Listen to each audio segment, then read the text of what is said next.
Fala moçada, aqui é o professor Alberto Geografia do canal do Professor Total e estamos agora aqui para falar sobre geopolítica, Professor Total Geopolítica.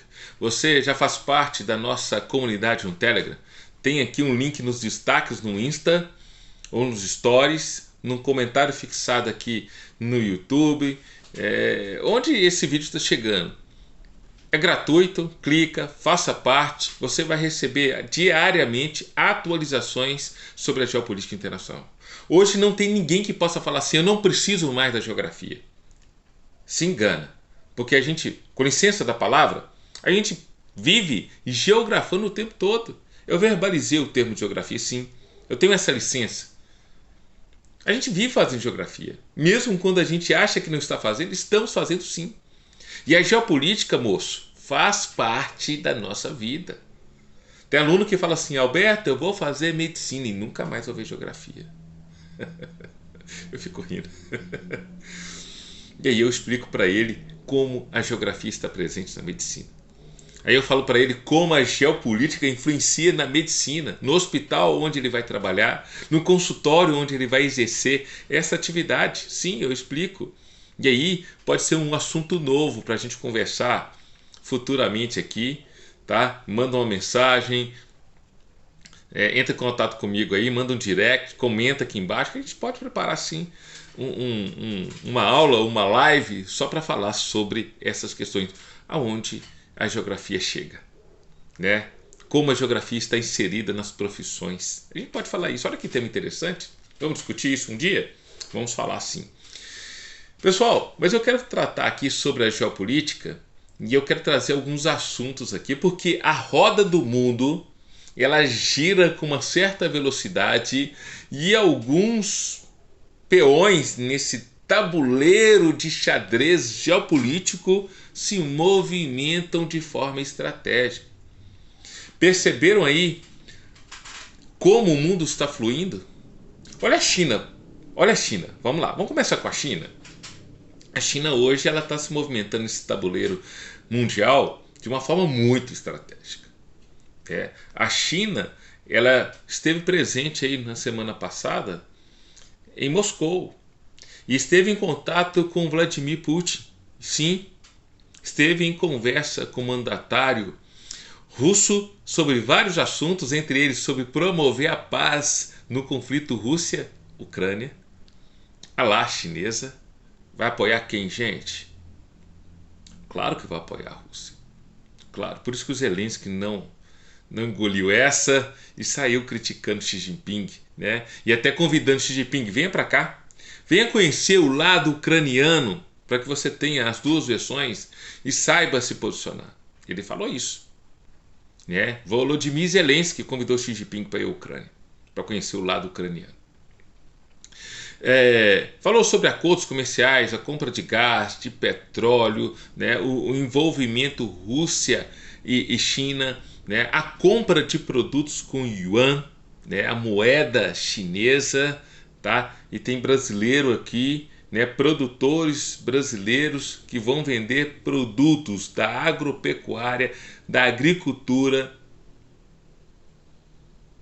para a China. A base de yuan. Você acredita nisso? Gente. Os chineses vão dominar o mundo. Uma nova geopolítica está nascendo.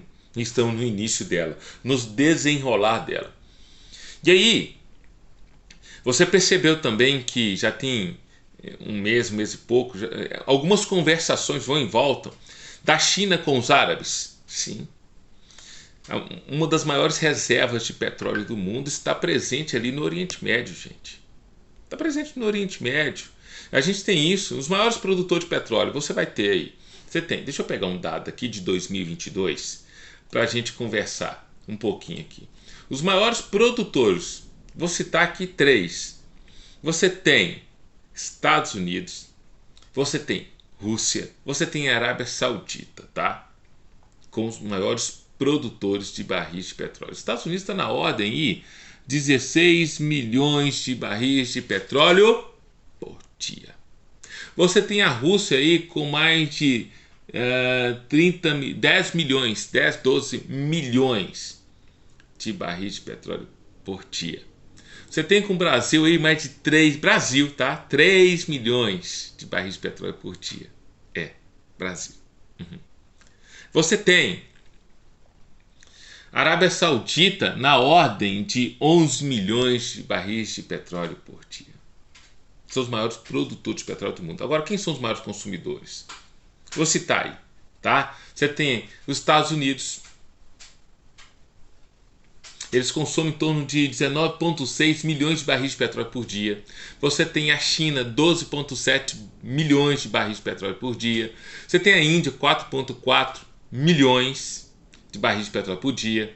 Japão, 4 milhões. A Rússia, em quinto lugar, com 3,6 milhões. Em sexto, a Arábia Saudita, com 3,3 milhões de barris de petróleo por dia. Você tem aí no sétimo lugar, Brasil, gente, com 2,9 milhões de barris de petróleo por dia de consumo. E aí, quando eu tenho a China se aproximando, ela quer subir a sua produção. Ela está ávida por petróleo. Ela vai atingir quem? Ela é o segundo lugar em termos de consumo. Vai atingir os Estados Unidos. Um dos maiores fornecedoras de petróleo vem do Oriente Médio, vai direto para os Estados Unidos. Esses são os maiores consumidores do mundo. Tanto é que você não vê carro popular. Você não vê carro tipo Palio, gente. Uno nos Estados Unidos. SUV para lá. São carros que consomem, né, bastante diesel, bastante gasolina. Não tem essa, né, de ser uma gasolina B e C. É tipo A. Tem que ser a melhor. Então, e são carros potentes. Então, quando você cortar isso aí, só para falar na área de combustível, tá? Sem falar das outras demandas provenientes do petróleo. E aí você percebe que existe uma clara provocação. E os árabes, eles estão alinhando aí os ponteiros, a rota com a China. As conversações estão sendo aprofundadas. E o mundo está se movendo. O mundo está se movendo. A chegada de Xi Jinping à Rússia é para estabelecer aliança.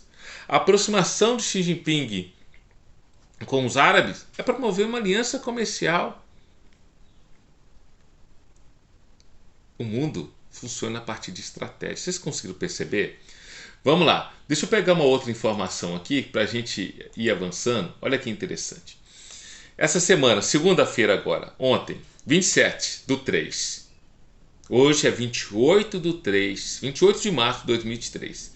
Ontem, segunda-feira, ocorreu a visita aí do ex-líder de Taiwan à China. E aí, uma das notícias que eu vi é que abre novos caminhos. Novos caminhos para quem, gente? Novos caminhos para Taiwan ou para a China? A China gosta disso, você vê isso com bons olhos. Mas ressalto que o comando do PCCH, Partido Comunista Chinês, o comando em Pequim, não o convidou oficialmente até esse momento. Até esta data, este horário que eu estou gravando, não foi chamado para uma conversa mais séria, para desenvolver aí uma reunião. Nada disso. Então, ele está lá, o ex-presidente taiwanês Ma Ying-jeou, e ele se tornou, né, isso é histórico, ele se tornou o primeiro presidente ou ex-líder da ilha a pisar na China continental, desde a Revolução de 49 com Mao Tse-tung, o grande mal da China. Brincadeira, gente, brincadeira, só uma piada, brincadeira. No entanto, a sua visita foi criticada pelo Partido Progressista de Taiwan, apesar de Ma Ying insistir que a ida à China tem o objetivo de promover a paz e melhorar as relações, promovendo um intercâmbio estudantil. Vamos aguardar? Isso ainda vai dar o que falar. Tá? Você tem aí a atual presidente taiwanesa que está se aproximando de Washington e vai se aproximar de outras lideranças também para conseguir alianças, negociações com a ilha. Lembre-se que a ilha tem aí um dos maiores pátios industriais para a fabricação de semicondutores. E a China, tem um olhar muito grande sobre esse pátio, que é um pátio que movimenta o mundo inteiro, e Taiwan está levando isso. Existe uma conversação para a Califórnia, nos Estados Unidos, desenvolver lá no polo. Se vai transferir tudo, isso é outra história, mas desenvolver um polo de produção de semicondutores lá nos Estados Unidos, um grande parceiro. Lembrando, se a China invadir Taiwan, Taiwan tem aí como recurso uma ajuda do seu grande irmão estadunidense. Será que os Estados Unidos vai ajudar hoje? Hoje, na gestão do Biden, né, esse presidente senil, e eu ainda cantei uma pedra e ainda acho, tá? Se ele não renunciar por questão de saúde até o final do mandato, ele pode, escuta, não ir para o segundo mandato, mas indicar alguém, ou entrar na disputa para o segundo mandato, iniciar e depois sair. E o seu vice assume o restante do mandato. Vamos ver se vai se confirmar? É um pensamento que eu tenho, tá? Ele é muito senil, né? Andou aí cometendo algumas gafes. Ele anda cometendo algumas gafes. E na internet o pessoal não perdoa, não é mesmo? O pessoal já está chamando ele de a Dilma dos Estados Unidos.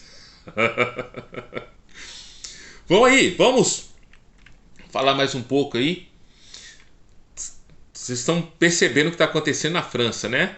As medidas de austeridades criadas por Macron para aumentar a idade mínima para aposentar e aumentar os impostos são medidas endurecidas de austeridades que são inegociáveis e teve aprovação. E aí o povo andou se rebelando, tá? Depois eu quero conversar de uma forma mais profunda com vocês sobre isso. Então, uma reforma previdenciária, todos estão contra, e Moscou fez uma sugestão assim bem provocativa, diga-se de passagem, a Macron: armas para revoltar os franceses? Moscou sugere tática de Macron para combater tumultos violentos. Mais de 1 milhão de pessoas supostamente se juntaram à marcha de protesto em toda a França na quinta-feira passada até os dias de hoje. Eu coloquei algumas imagens, vou colocar logo depois algumas imagens aqui que eu recebi hoje, dos conflitos de hoje, terça-feira, na França. Contra os planos de reforma previdenciária do Emmanuel Macron. 80 prisões foram feitas e tumultos aconteceram. E na quinta-feira, o presidente dobra a língua, Alberto, conversa direito.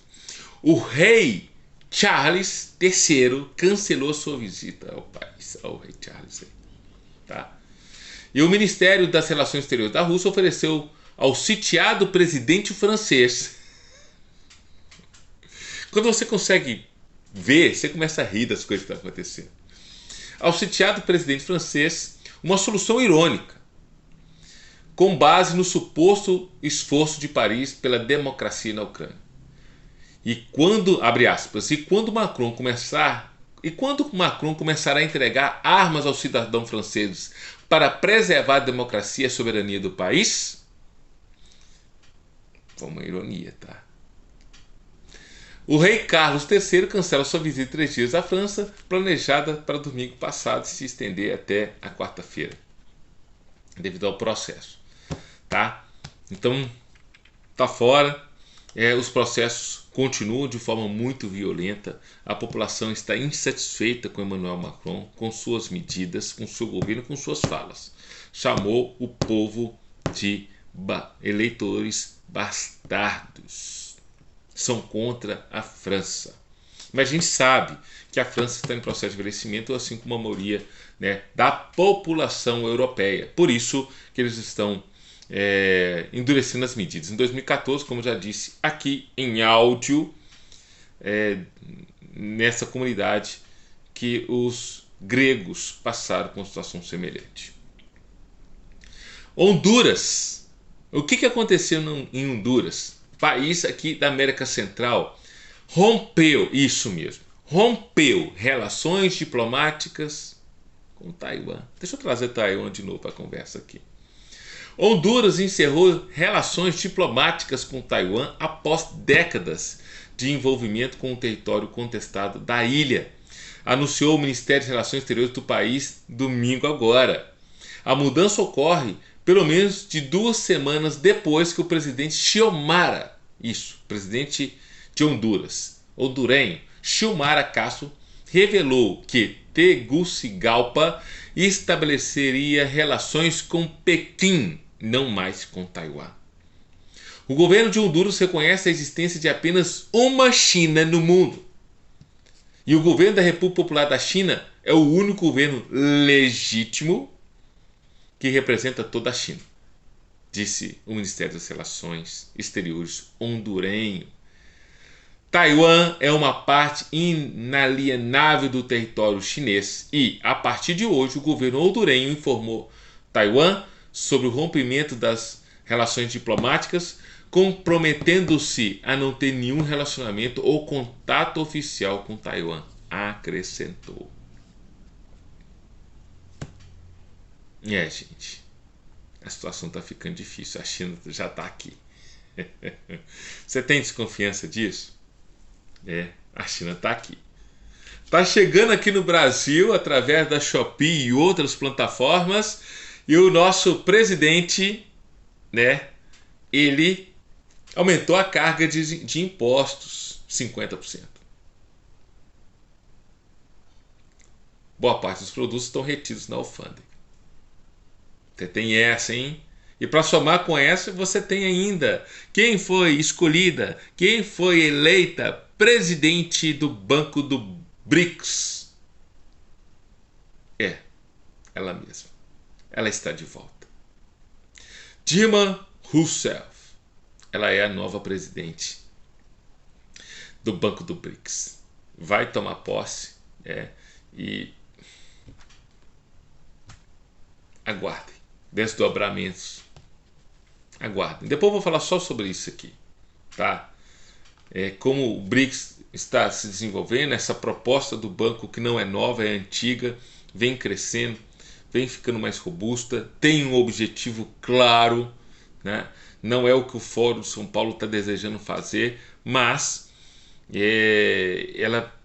a proposta é para o desenvolvimento da América do Sul ou dos países conectados, com o BRICS, não só da América do Sul, mas da África, Ásia, entre eles a China, Índia e países do Oriente Médio ali e norte da África que querem agregar, ok? Vamos lá, eu quero terminar porque já está ficando bem longo. Só mais uma informação que eu quero aqui. Putin destaca a crescente dependência da União Europeia à China. A União Europeia está ficando cada vez mais dependente da China. O presidente russo, eu vou terminar com essa, tá? Vladimir Putin rejeitou as alegações de crescente dependência econômica da Rússia em relação à China. Segundo ele, ele não depende, é apenas um acordo comercial.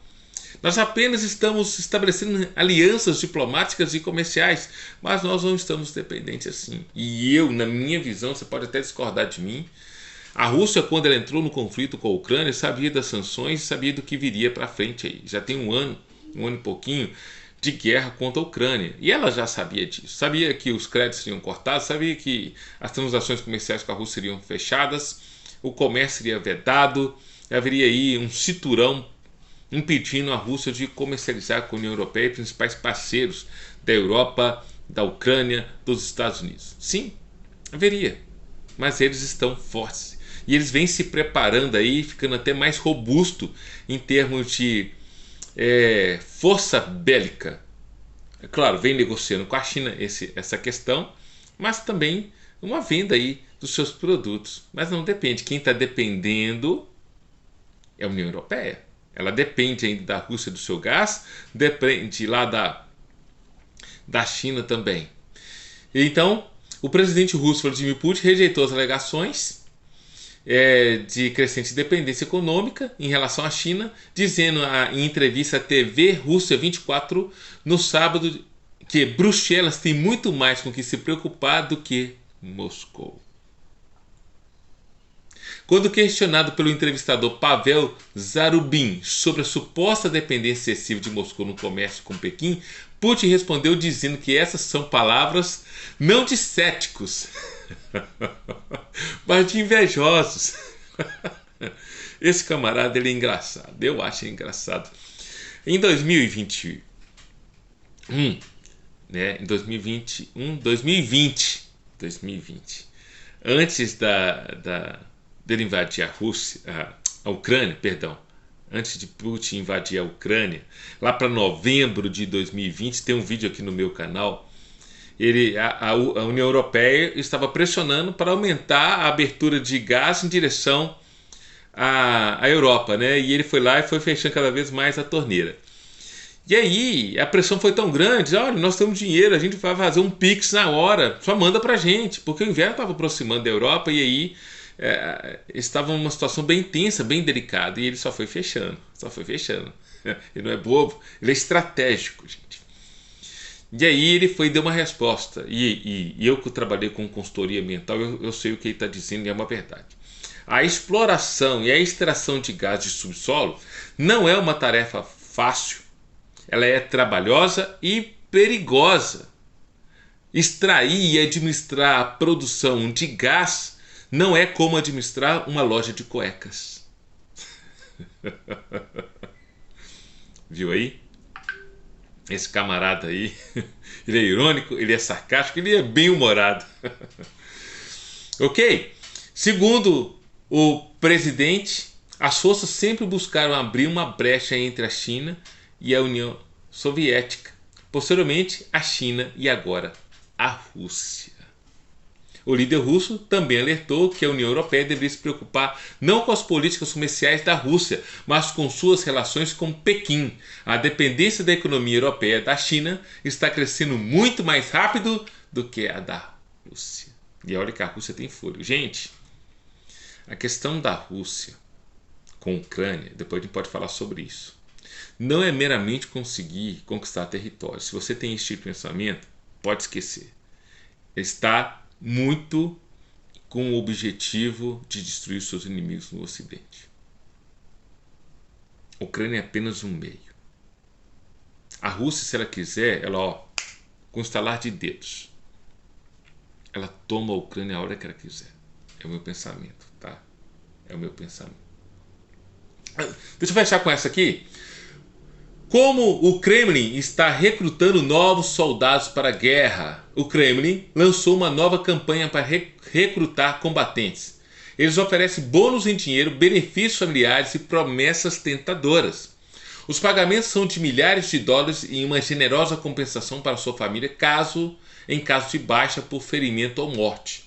Os recrutadores chamam homens adequados sem aviso prévio. Os escritórios de recrutamento trabalham com universidades e agências de serviço social para recrutar estudantes e desempregados. Contudo, esta não é uma convocação oficial, depois que a primeira ter sido muito impopular. Então a estratégia é outra. A mobilização de 300 mil reservistas em setembro, apresentada como um chamado parcial às armas, gerou pânico em todo o país, porque tecnicamente a maioria dos homens com menos de 65 anos faz parte das reservas e muitos picaram a mula, fugiram, migraram da Rússia. Dezenas de milhares fugiram da Rússia em vez de se apresentar ao escritório de recrutamento. Segundo o relato de cidadão de Moscou à agência de notícias, seu empregador, uma organização financiada pelo Estado, coletou os cartões de registro de todos os funcionários do sexo masculino em idade de combate e disse que os adiaria. Você fica nervoso e com medo. Ninguém quer acabar de repente, uma guerra com armas nas mãos, disse o homem, o trabalhador, que prefere o anonimato com medo de represálias. A mídia russa, aponta que os homens de todo o país recebem intimações de escritórios de alistamento. Na maioria dos casos, eles são simplesmente solicitados a atualizar seus dados. Em outros, eles receberam ordens para participar do treinamento militar. O porta-voz do Kremlin, Dmitry Peskov, disse na semana passada que responder às convocações para atualizar dados em escritórios de listamento é uma prática regular e trabalho contínuo. E aí? O que você acha dessas informações? Comenta aqui. Escreve aqui embaixo. Eu quero ler o seu entendimento, o seu comentário. A ideia que eu tenho é avançar com esse tipo de assunto de geopolítica de agora para frente. Certo? Pegar as notícias, trazer, fazer breves comentários, associar com a geografia, associar com a história, para que a gente possa ampliar os nossos conhecimentos. Beleza? E a gente volta no próximo Professor Total Geopolítica. Fica com Deus. Não deixa de curtir aqui o canal no YouTube, me seguir no Insta e fazer parte da comunidade Telegram. Forte abraço, até mais. Tchau.